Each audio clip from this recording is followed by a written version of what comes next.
Aba, ewan ko. Ano bang tapos bayaran lang bawat isa Pilipino 100 pesos, 14 billion animal mga kawatan. Mm. Ginagago na nga tayo, guys. Kamkaman ito. Kung hindi to kamkaman, ano to? More than 6 times? Diba? Bakla, daig pa nitong tubong lugaw. Mm. Oh, asa na?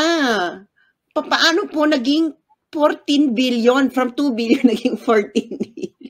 But the problem is, ito kasing itong mga to, no, hindi naman yun ang gusto nilang reforma eh. Ang reforma nila, Teka, yung ano mo, yung sinasabi mo yun sa yung tsinehan sa deep web, na ang talagang intention is ano, is related sa basis. Anong endgame nun? para hindi na nga magkaroon ng dumaan sa Senado. So kumbaga parang diretsong barurutan na gano'n, yung wala na talagang balakid. Kasi nga 'di ba si Amy intrimitida sa kanilang mga plano. Oo, actually.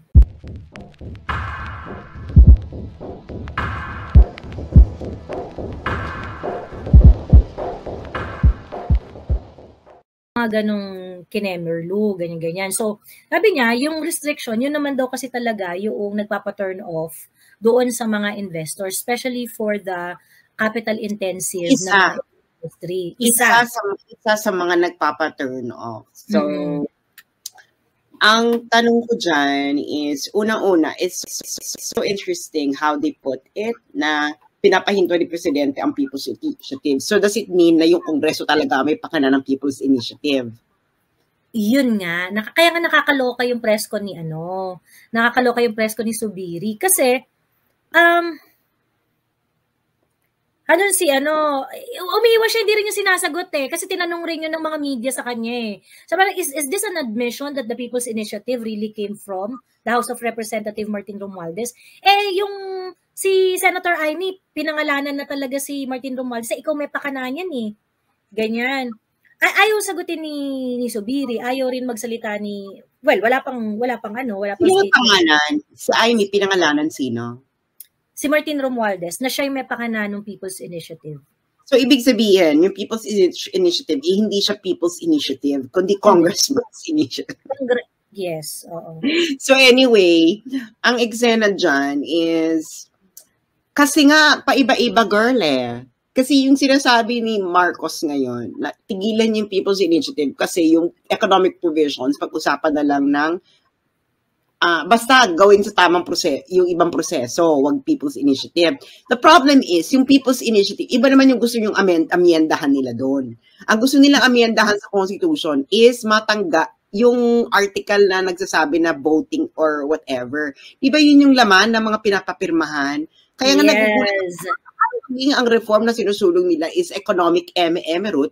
Ang gusto ditong palitan is yung yung voting separately or jointly, yun yung gusto nilang baguhin na dapat daw makapag-initiate ng amendment ng Constitution ang Congress, ang House of Representatives. Either Senate President or Speaker of the House. So meron silang gustong ganung. Actually, hindi ko maintindihan yung amendment. Parang, Parang, kaya, may malalim na dahilan kung bakit nila gustong gawin yun. Dahil hindi ka naman magastos sa maraming pera para lang, dahil lang, kailangan pa bang baguhin ng ganyan? Actually, ang ano ko doon, parang, ang intindi ko kasi dyan, yung parang, ba't doon kayo nakafocus doon sa kung paano babaguhin yung Constitution? Hindi doon sa gusto ko reformahin. Oo. Kasi amendment provision yung gustong baguhin ng People's Initiative They are not really talking about na, ito ang gusto namin gawin, gusto namin mag-FEDPAR, gusto namin mag-ganito. Walang ganun hindi naman na yung pinag-uusapan They were, ang pinaka, yung isa sa mga nagsusulong nito, si Dong Alvarez, Dong Alvarez. Dong Gonzales, sorry, Alvarez ako na Alvarez kay Dong Gonzales. Si Dong Gonzales, nagsalita na siya before, tsaka meron niyang bill before si Dong Gonzales na gusto niya extend yung term ng Pangulo at tsaka ng mga congressman. Yun, nag-file na yan before ng ganung bill eh. Pagkatapos, ngayon, ang vague nitong People's Initiative, you do not really know the ano. But it seems to me that what they wanted to do is to change the mode of amending the Constitution so that the House of Representatives can be free in doing all the amendments that they want to do. Ganon. Hindi natin alam kasi baka mamaya, pag inamend yan, baka tanggalin nyo din yung tanggalin nyo din yung magpa-plebiscito pa ba o hindi, yung mga ganon, magre-referendum pa. Paano kung tanggalin nyo rin yun, di ba? Kung ganon ang magiging amendment na... Kaya nga this is very suspicious, no? Kung ano-anong,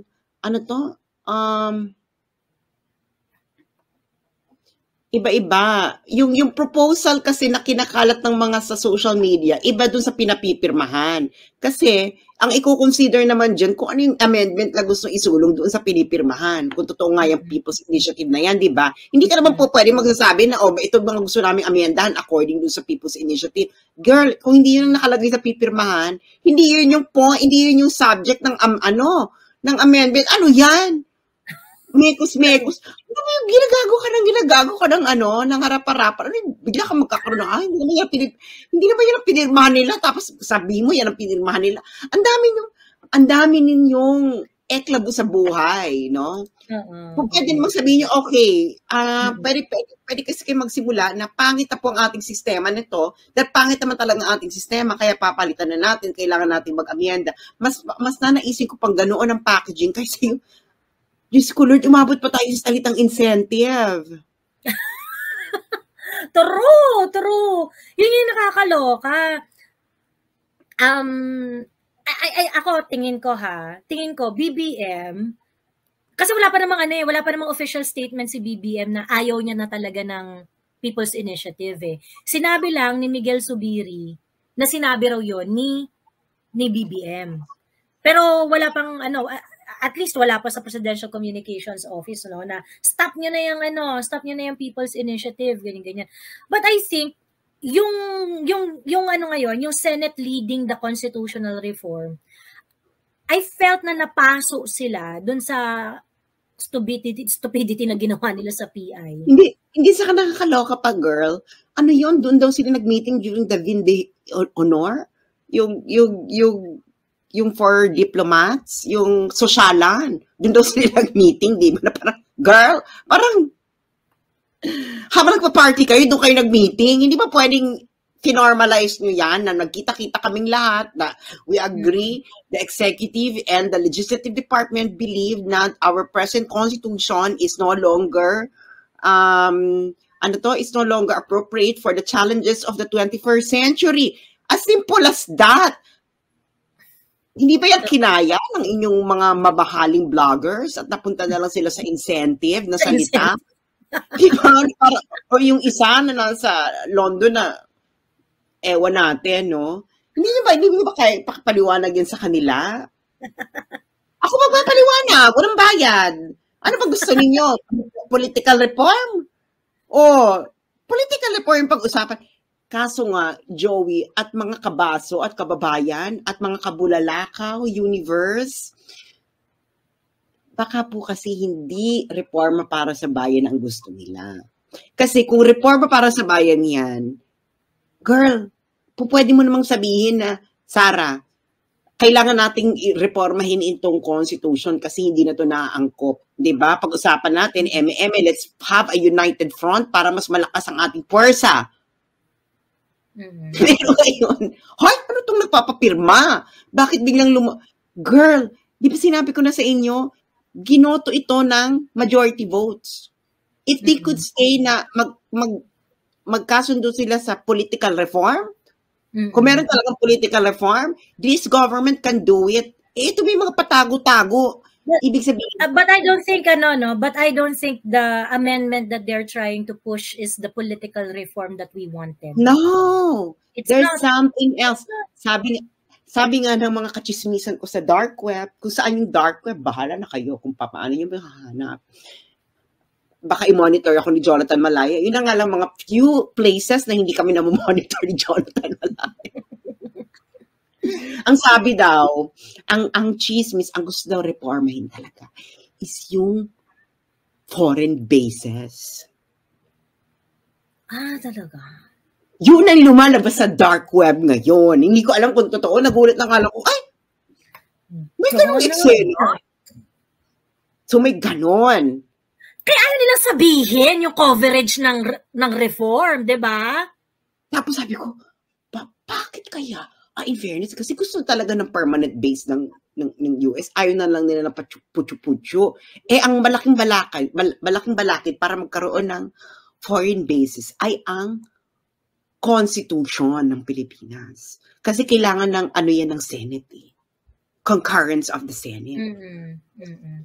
Pero according naman doon sa commercial, mga foreigners, sa puwera ang ano ng lupa. Land ownership ng foreign investors and sa puwera. Ako naman. Pinag-usapan na natin na kasi si tawagin mo nga sino ba kausap? Si Ken. Para meron tayong ka-dialogue dito. Pinag-usapan natin.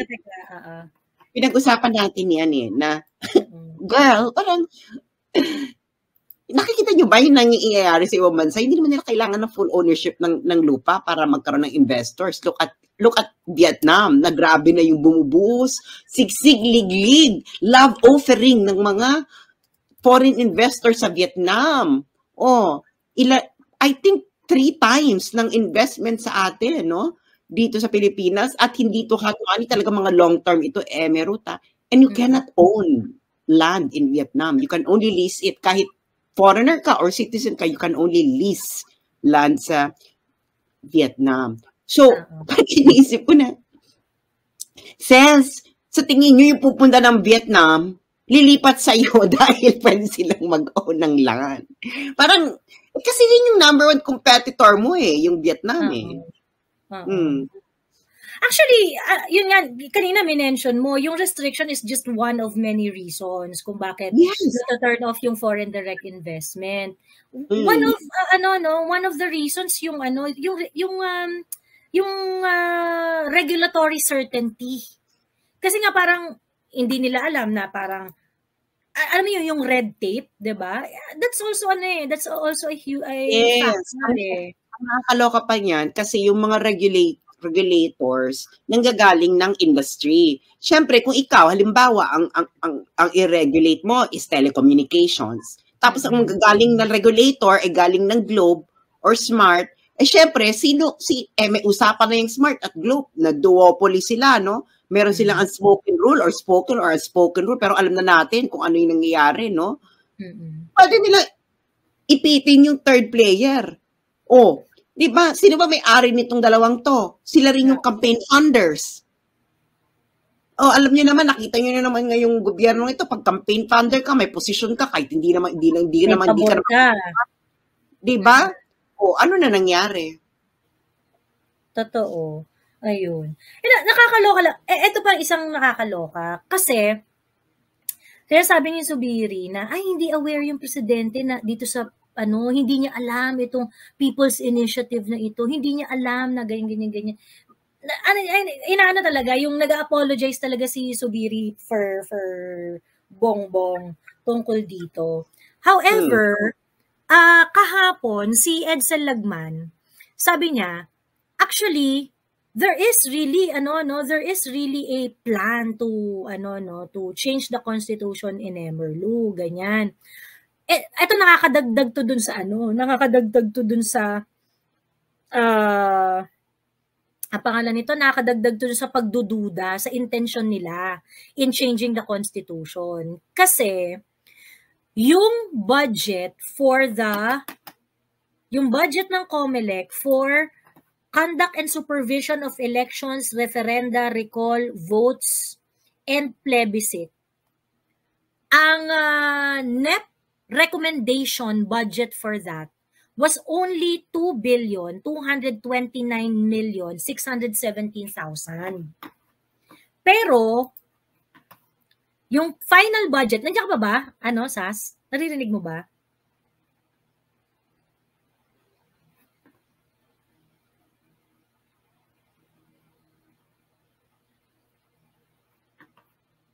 Ayan, sige, ituloy ko na lang yung kuda ko.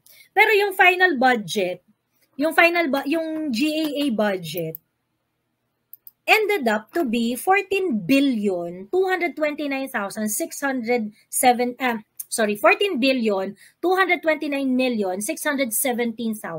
pesos.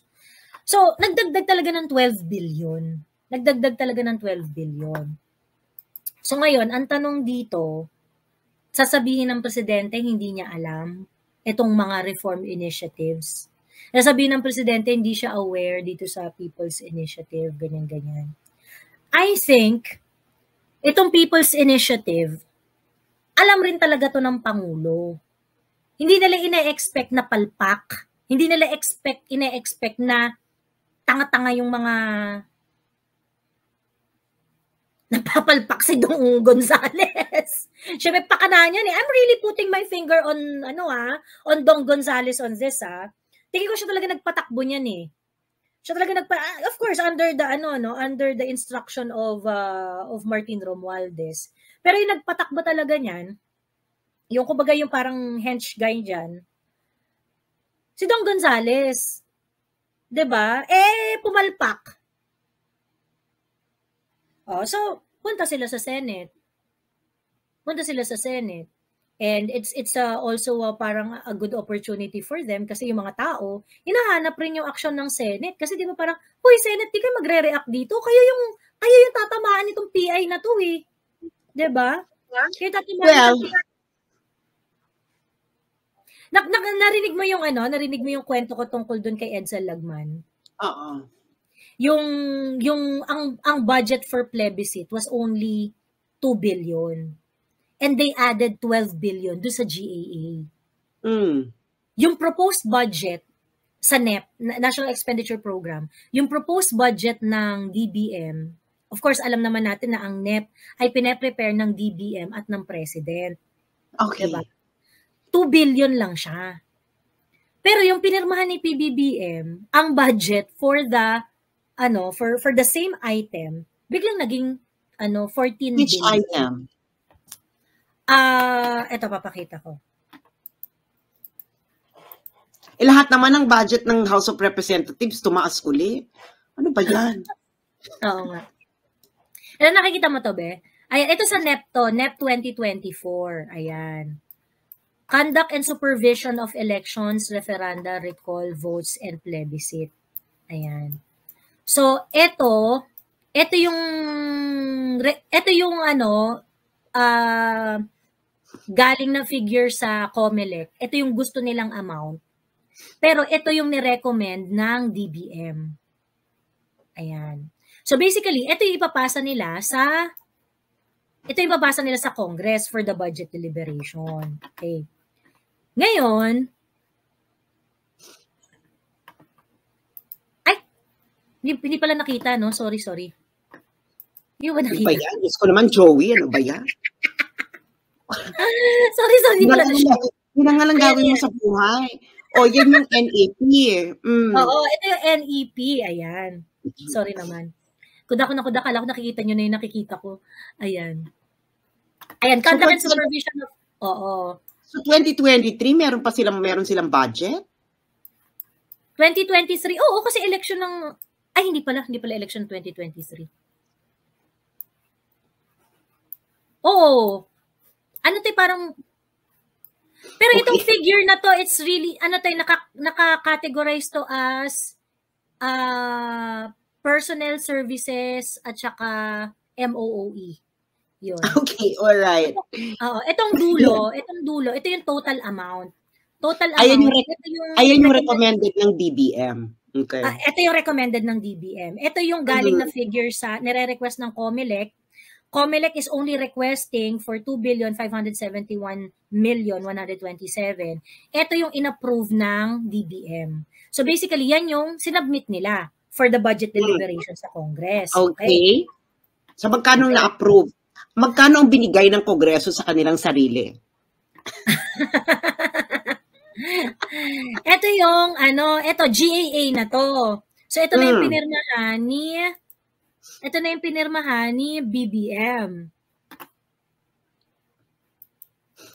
Bakit ayaw lumabas? Ayan, eto. Eto, GAA na to ha. Ayan, General Appropriations Act of 2024. Ayan. The same item, conduct and supervision of elections, referenda, recall votes, and plebiscite. Eto na siya, Bex. 14 billion. Ay, putang ina. 29,617. Tang ina, ano to, may inflation. Hindi totoo walang inflation. Tang ina, kanina 2 billion, ngayon 14 billion? Tang ina, ano to, gaguha? Mga Bex, gumising nga kayo, hindi nyo pa, mga bakla ng kahapon. 14, alam nyo na kung saan mapupunta yan. O, pera nyo yan. O, wala naman kayo alam sa pera ninyo. Di ba? Ayaw nga nilang... Sabi ni Rari Quinto, barangay election noong October 2023. Oo, barangay election, pero ano pa rin, hindi, ano lang, 2 billion lang rin yung budget nila noon. Hindi po yan para sa barangay election. May sarili pong budget ang COMELEC. Ito po for the House of Representatives. Ngayon, from 2 billion, original, naging 14.2 billion at wala tong deliberation. Oo. At saka ano, Rari, for 2024 na to. For 2024 na to. Hindi na to for 2023. Yun naman sabi ko. Girl, mga kababayan, ninanakawan na kayo, hindi nyo pa, ayaw nyo pang umalma? Oh, 2 billion to 14 billion? Ano po to? Ikaw, Joey, sige nga, ilang percentage ang in-increase? To more than 6 times? Diba? Bakla, daig pa nitong tubong lugaw. Oh, asa na? Paano po naging 14 billion? From 2 billion naging 14 billion. Alam mo, kaya nga itong, ano ba yan? Ganyan ang incentives? Sino ba kailangan ng incentive? Baka nakapaloob ang mga incentives. Alam mo, natatawa na lang ako. Alam mo, ba't ako natatawa, guys? Kasi iniisip ko na lang na Joyce isang comedian. No? It's better to think of God as a comedian than to think of Him as a cruel God that lets us suffer. At least itong mga ganito, no? Parang, he's making us laugh. No, parang, this is absurd. Diba? Para ito, ano, no? Para ito yung 51%. Bakit ang gobyerno ito ay mahilig mag-inflate? Mag-inflate ng achievements. 51% na farm to market. Nakakaloka. At pinanindigan na nila talaga yung 51%. Hindi na talaga nila binago, girl. True. So, yun ang ano, no? So, yun yung istorya na, para, girl, mahina ka sa mga 600%. 600% increase. Ayan. So, sabi ko, 6 times. O, diba? Hindi mo pwede mga Bex. Diyos ko, Lord. Ano ba to? Ako ba talaga sisisa?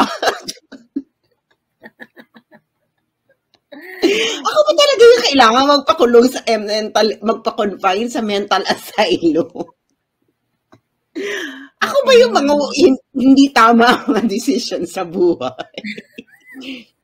Mga Bex. Oh, may tumawag pa dito, 700%. 700 daw. Ayun, nagbigay pa siya ng math. Oh. Oh, ayan. Mga Bex, mga tarong, pera nyo to, mga bakla. Mga akla, pera nyo to. Mga nanonood sa amin, pera nyo yan. Totoo. Bakit bigla silang may 14 billion for plebiscite and emirate? Ano bang nangyayari? Ano bang gagawin natin? Magbobotohan ba tayo ng presidente ng bawat isang rehiyon? Ano ba to?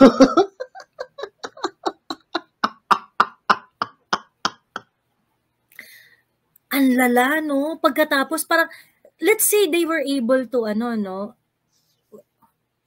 I do not know exactly kung bakit parang kasi they were able to run the barangay elections ng ng around 2 billion lang yung budget. 'Di ba? If they really intend to run a plebiscite for a people's initiative. But 14 billion. 14 billion? Tangina, inong plebiscite yung balak niyong gawin?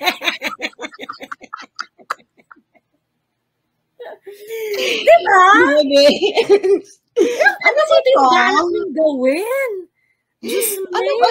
Parang guys, pati yata pagpili ng kulay ng kortena sa Malacanang gusto nilang idaan sa plebisito. Hindi ito kasi nakakaloka, no? Bibigyan ko lang ng, hindi kasi ito kasi ating mga kababayan, hindi nila nakikita kung gaano kalaki itong 14 billion. Siyempre, pag nakalagay, 14 billion, 14. Mga Bex, ganito ha, do you know how long will you able to count to 1 billion? How long? Sa buhay ninyo, how long? How many years? Or how many hours? Kung bawat isang numero is 1 second. Mm-mm. At wala kang tigil sa pagbibilang. Sa pagbibilang. Ay, sabi mo, 32 years ba? 31 years. 31 years. Kung mga Bex, para makabilang ka ng 1 billion ng tuloy-tuloy na walang tigil, ayan, 32 years, walang tigil, ano talaga, yun na lang gagawin mong buwang-buhay mo ha. 1 digit, 1 number, para makabilang ka ng 1 billion, it will take you 32 years of your life. Ganyang kalaki yang 1 billion. So mga Bex, can you imagine kung ilang, mga Bex, kailangan nyo siguro ng mga 2 reincarnation para mabilang nyo yung 14 billion. Nangyayangiti niya, no? Puta kayo nyo. Diba? Sabi ni Piping Dilat, ano kaya ebas ni Rep Lagman, kaya binuking niya ito? Sabi niya ganun. Kasi yung mga makakaliwa, mga 1987 constitution lovers yung mga yan eh. Ayaw niyan talaga ng chacha. Kasi nga, mawawala yung party list. Oo, kasi mawawala yung party list. Kaya gusto ko rin ng chacha kasi tigilan na yung mag-aalat-alat ka ng number ng party list. Sumali ka ng election, kung wala ka nakuha, walang special sa'yo. Na parang, so ngayon, mga Bex, ano ba? Matino pa ba tayo? Matino pa ba tayong mga tao sa mundo? No, we don't see anything wrong. 14 billion. Saan gagamitin yan? Anyway, yun nga, no? Tapos, ang ano dito, ang nakakaloka dito, parang magmamaang-maangan yung presidente, sasabihin niya na hindi siya aware dun sa PI, hindi siya parang may imprimatur mo to. May imprimatur mo to. Yun nga lang. Alam mo, Joey, Ano? Wala talaga siyang alam. It looks like it. Kasi parang ang dating kasi sa akin, ang dating kasi yung parang gumagalaw yung Congress na hindi niya alam kung ano yung mga tinatrabaho nila doon. And he's not, it's really a demonstration that he is not in control. He's not in control. Kasi biruin mo, putya, ayaw mo pala nung PI? Bakit nagawa ng ganun-ganun? Sino yung nagsabi sa Congress na mag-PI sila at ginawa nila? 'Di ba? Wag na tayo wag na tayo mag-bullshitan dito na People's Initiative talaga yung People's Initiative. It is really coming from Congress. Kasi kung hindi talaga siya People's Initiative, ba't kailangan magsabi daw ni Presidente na tigilan na raw yung People's Initiative? Kung tao yun, di ba? Paano mo ba tigilan? Oo nga, ang gulo-gulo ninyo. Ano ba? F you na. True. Kaya sobrang nakakatawa yung press conference ni Senator Zubiri. Kasi, actually, ang dami niyang he seems to apologize for the president for not knowing what's going on. And at the same time, sinusunog rin niya yung House of Representatives. Kasi yun nga parang, ayaw lang ng presidente yung People's Initiative, ganyan-ganyan. Paano mo, if it is a true People's Initiative, anong karapatan mo para magsabi na ayaw mo na niyan? 'Di ba? So, indirectly, inaamin talaga ng Pangulo at saka through Senator Zubiri, na may hand talaga sila dun sa People's Initiative ECLAT. 'Di ba? Nakakadiri eh. 'Di ba? O ano ba? Ganto na lang ba tayo? Aba, ewan ko. Ano bang tapos bayaran lang bawat isa Pilipino 100 pesos, 14 billion animal mga kawatan talaga.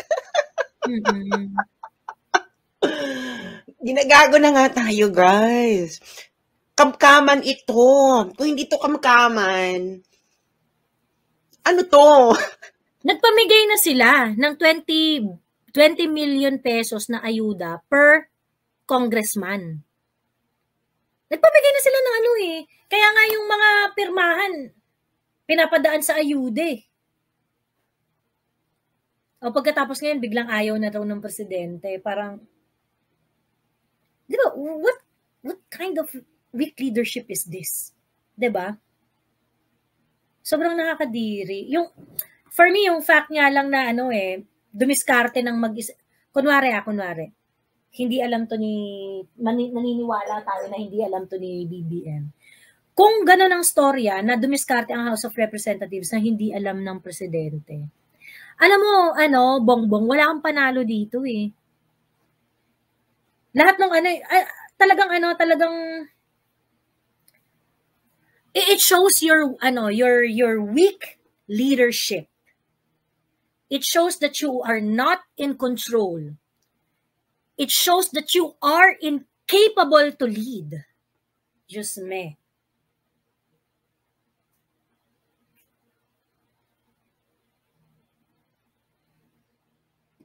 Incapable to lead. Grabe. So, ayun na nga, di ba? Ayun na nga eksena, mga backs. Nakakaloka. Diyos mio.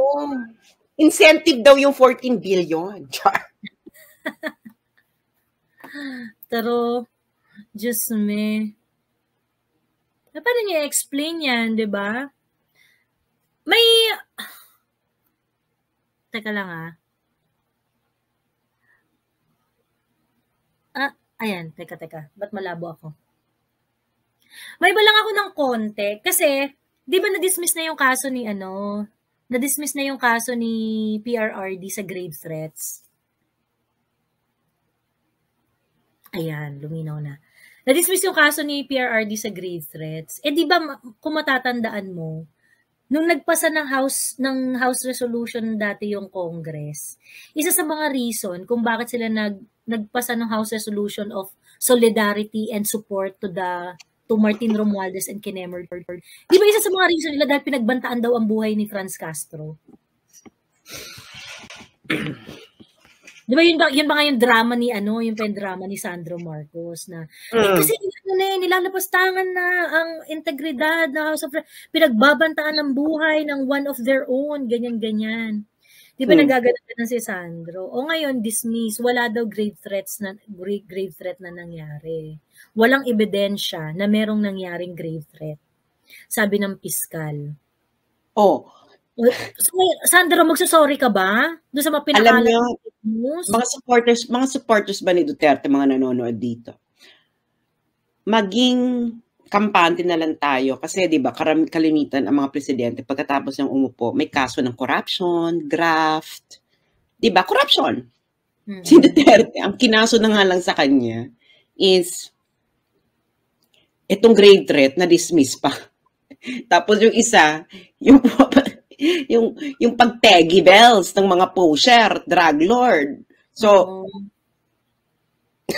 parang di ba ibig sabihin, kung masasampahan, pwedeng yung sampahan. Oo, sinampahan na nga ni Franz Castro . Oo Diba? nga, pwede siyang sampahan. So ngayon, ang masasabi ko na lang ay, well, at least, totoong chismis na hindi nangurakot si Duterte. No? Tumegi nga lang daw ng drug lord at pusher. Pero parang, sino ba sa inyong umiiyak sa pegging pusher drug lord?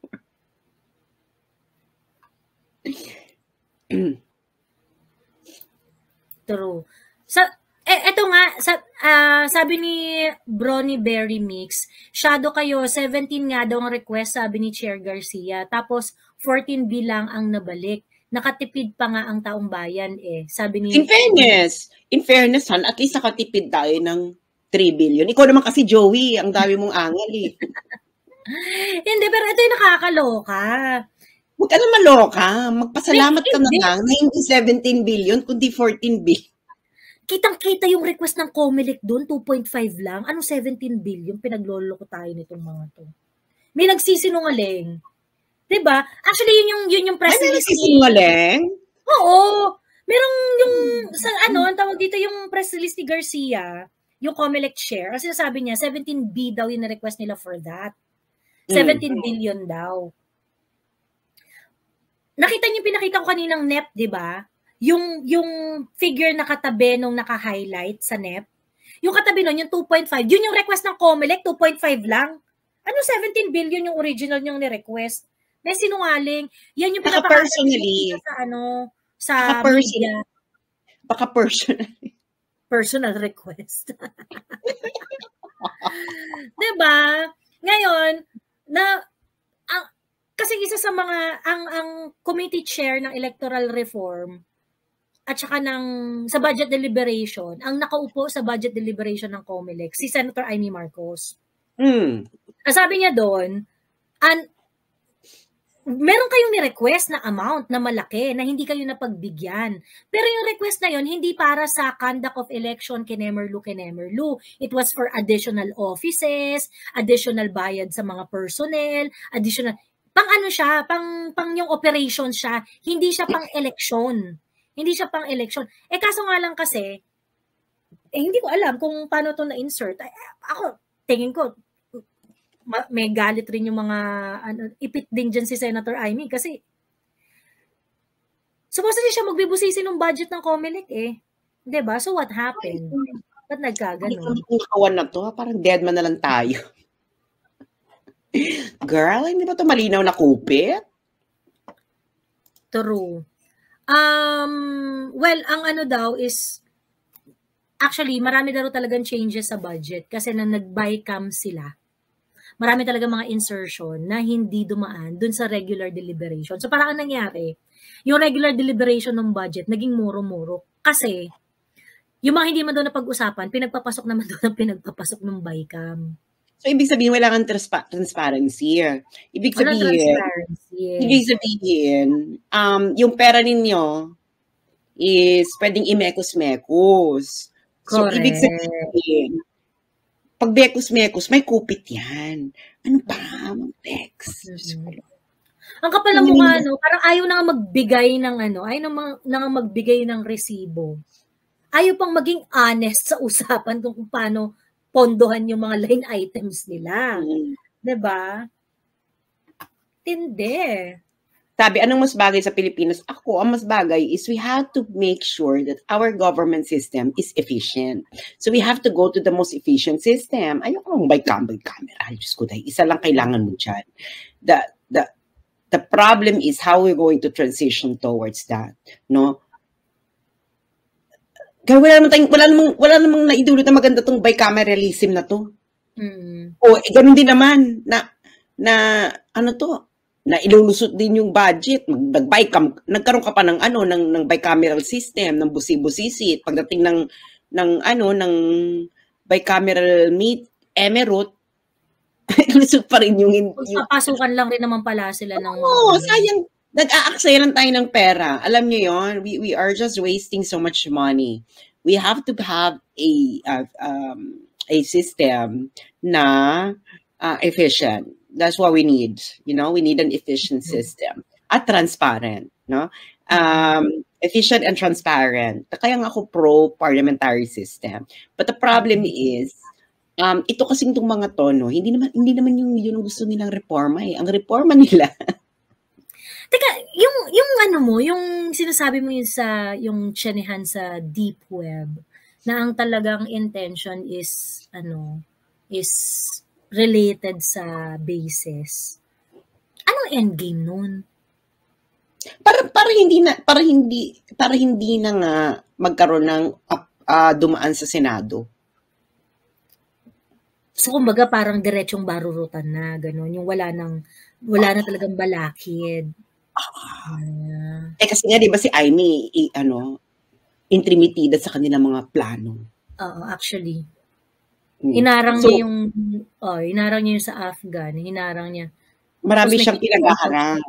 May mga kino-call out siya, pati yung pag-deliver yata ng gasolina sa Subic. Oo. Hindi. Ako kasi, I want things to be based on facts. Let's have some empirical data. Yung sinasabi nila na kaya hindi pumupunta mga foreigners dito dahil hindi sila pwede makapag-own ng lupa. Sino ba yung mga yan? Na umurong, na ayaw? Because of that. Oo. Ilan ba yan? Yan ba talagang rason? At saan sila lumipat? Saan lumipat tong mga to? Bex, yung mga pabrika sa atin. Meron nga akong nakita eh. Parang basta may mga ilang manufacturing house na nasa Cebu, nag-alsabalutan, lumipat ng Vietnam. Hindi naman siya makaka-own ng land doon. Hindi ka naman makaka-own ng land sa Vietnam kahit nga citizen ka. That's the socialist system. So bakit sila lumipat ng Vietnam? Kung ang rason pala nila, hindi ka makaka-own ng lupa. Ba't doon sila lumipat? It doesn't make any sense. Ako naman kasi, on the surface, it looks good. Na logical, ganyan. But the thing is, what's logical doesn't necessarily mean what is in reality. Yes, oo. Correct. Diba? Pwede kasi sabihin natin, lahat ng SAS maganda. Ako si SAS, maganda ako. But doesn't mean that if it's logical, it's factual. So, malay mo pala, mas maganda pala si SAS. So ganon ang eksena. Wag kayong, you cannot have just an argument based on logic. Your argument must be based on reality. So, saan ba lumipat yung mga manufacturing na umalis daw sa atin? Saan? Wala, hindi ka pag-uusapan, hindi naman Kaya nga pag-usapan natin, dapat ito si Jam Magno, binabayaran ka naman dyan ng bonggang-bongkam. Laki-laki raw na incentive mo, Jam. 100,000 monthly daw. Talaga? Oo, 100K, tapos ganyan lang yung content mo, Jam. Diba? Just lugi. Lugi ang taong bayan. Lugi ang taong bayan. Kasi taong bayan rin naman yung nagpapasweldo kay Jam Magno. So, totoo. So, ayun na nga ang eksena, mga friendship. Ano ba yung empirical basis ninyo? Wag lang yung wag lang yung logic, Logic yung pagbabasihan ninyo. It has to be based on empirical reality. So, umalis yung mga manufacturing sa Cebu, lumipat ng Vietnam. Obviously, hindi dahil pwede ka mag-own ng lupa sa Vietnam, dahil hindi ka nga pwedeng mag-own ng lupa sa Vietnam. So what is the reason why they left?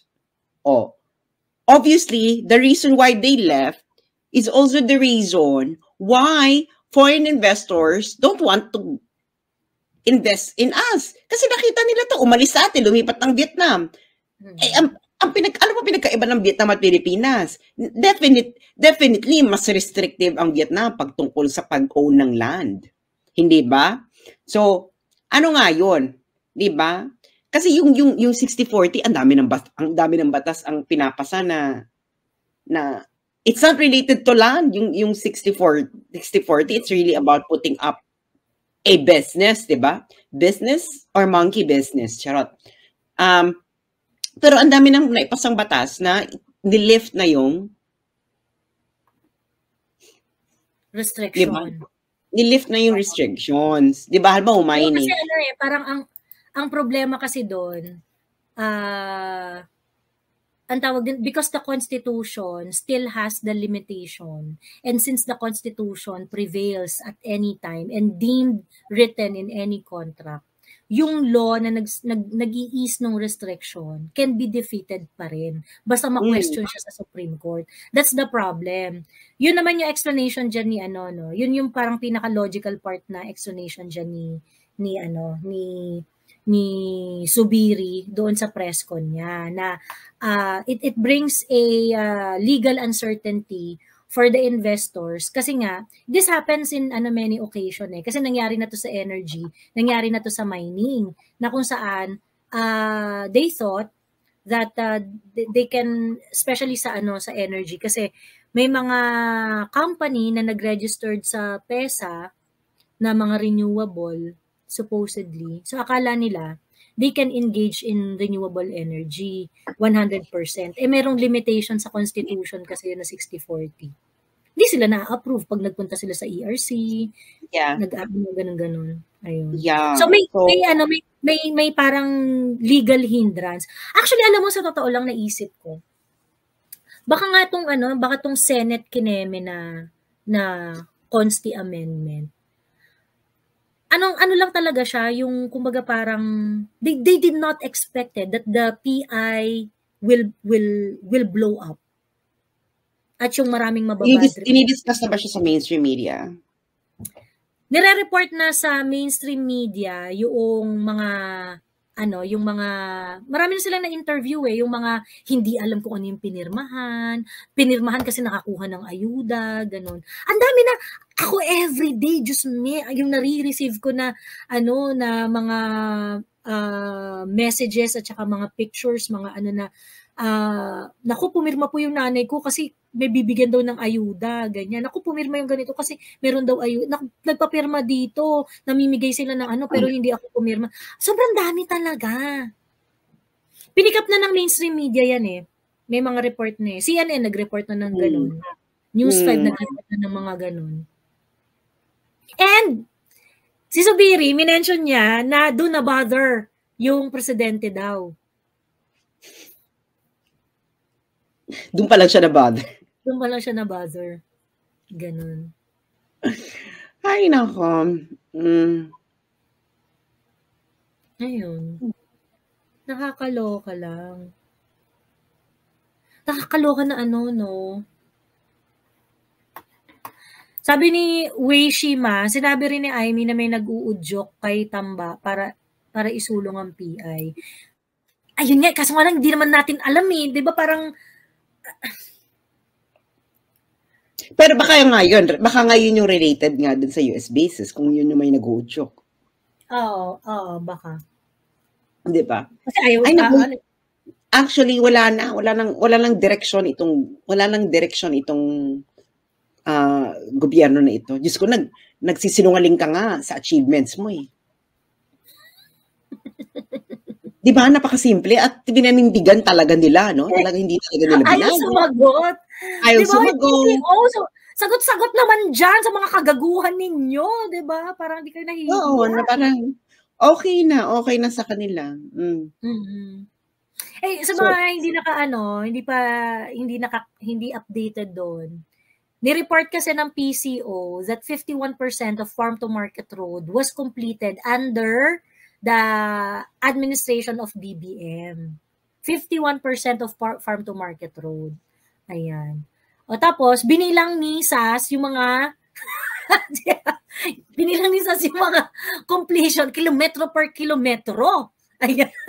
Alam po ako, pumunta pa ako ng Pilipinas, tapos naglibot po ako ng lahat ng bayan at tinignan ko po lahat ng farm-to-market roads at kinarbon dating ko po yung ginamit na semento. Charot.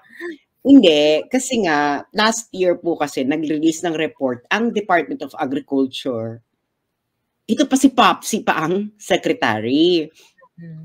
Sabi nila noon, 60,000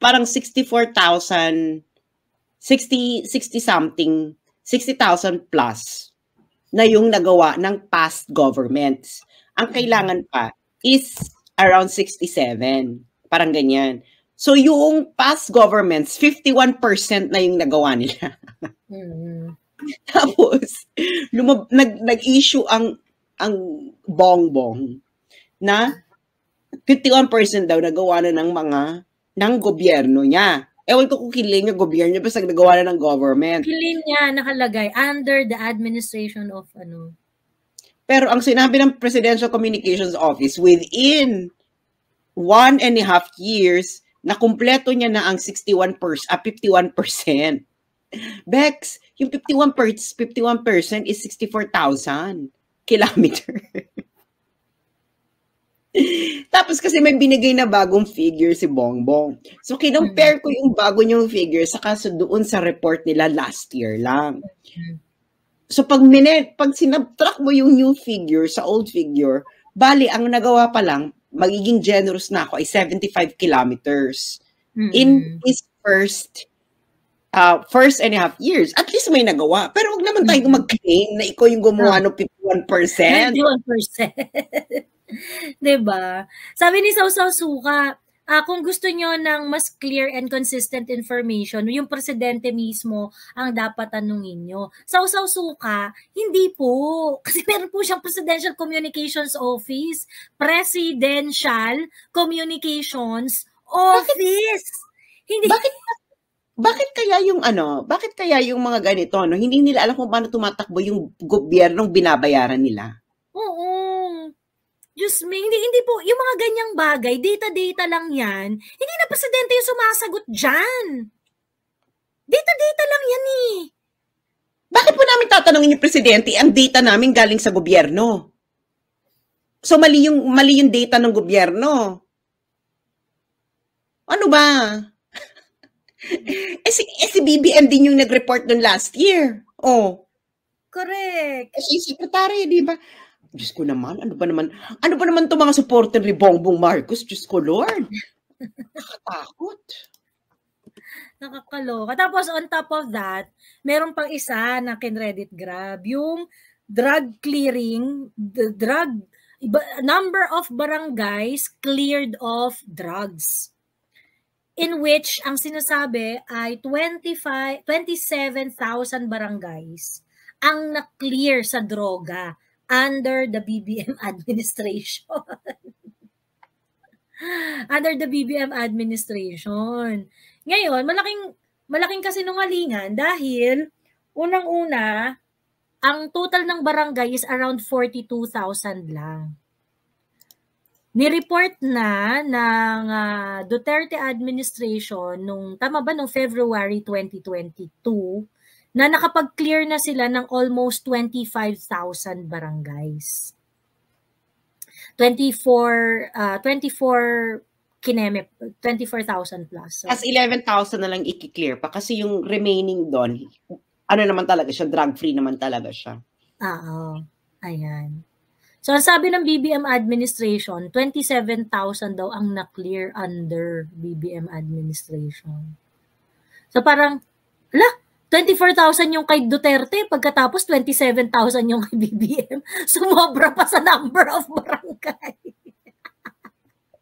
Baka pati barangay ng ibang bansa kinlear niya.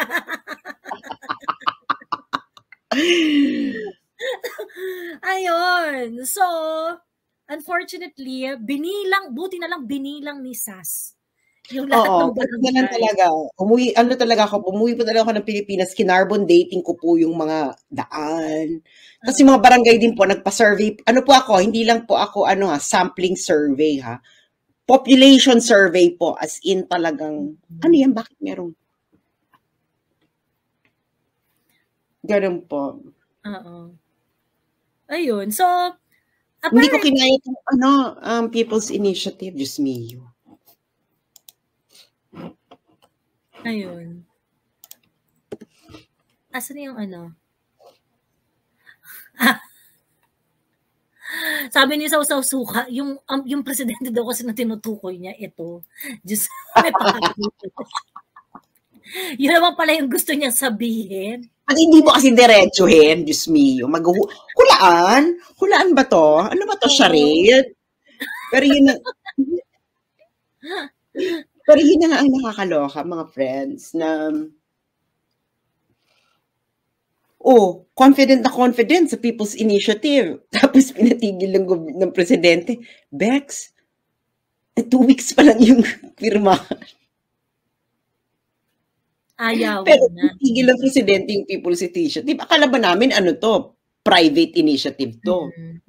Tapos pinatigil. Ano yun?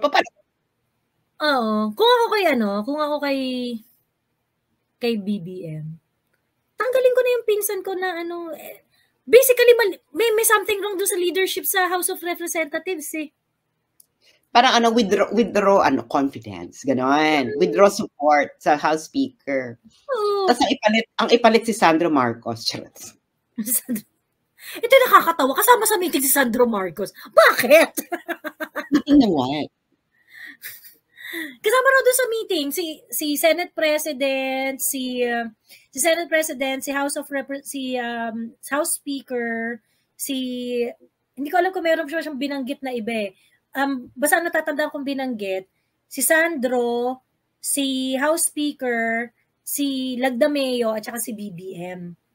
Ang magkakasama. Ba't ito si Sandro? Ba't nandun si Lagdameo?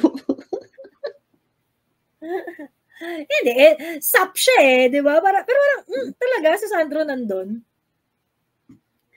Diyos me. Nakakaloka. Ayun.